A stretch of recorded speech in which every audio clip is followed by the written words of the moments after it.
Hi everyone. So I'm answering number two. So I think that the reason why historically and today that the clitoris is kind of deleted from everything and in sex education is because of the idea that the clitoris is, you know, we can have an orgasm all by ourselves and men are not needed for that. So I think historically throughout time that has been very threatening, and so it's been taken away.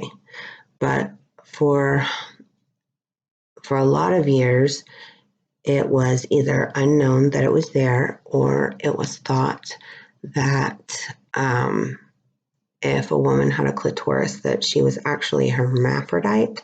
And for a long time, and even sometimes today, the clitoris is said to be a tiny penis.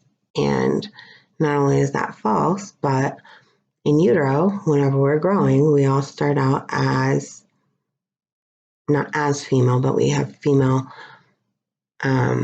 sexual characteristics until we develop our full parts. In anatomy books in the olden days, before they were when they were in Latin, sexual anatomy was in the books, the male and the female. But once these anatomy books were translated into the language for the people, everyone could read them, and it was super controversial. So they deleted the clitoris and the vagina from anatomy books as a way of like social hygiene and morals to kind of keep in line with that. So that not only deleting female anatomy from anatomy books, treating the clitoris like it is, some mishap in development and it's really a tiny penis, even having it removed in some cultures, all of this kind of perpetuated the idea that women don't know their own bodies. They don't understand how to make themselves feel good. And not only do they not understand, but understanding and using that understanding for their own sexual enjoyment and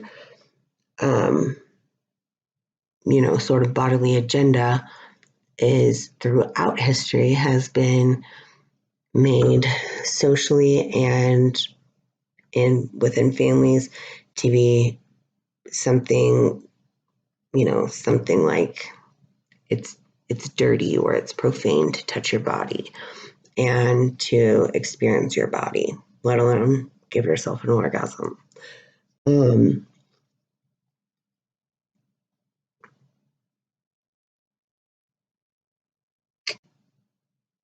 So today in sexual education classes, it's there are a lot of things that that because of rules and what is that called, like political stuff, um, teachers aren't allowed to say a lot of things, and but I know when I was taught sex ed, I don't remember what the diagrams and stuff looks like, but I do remember that there was a lot of focus on, like males, they get an erection, they get excited and they have an orgasm. All of that is explained. But for a woman, it was only, of course, menstruation was discussed, but other than than the like literal dynamic of the way things work. Like females weren't really taught anything. And apparently that probably still goes on today. So, the end.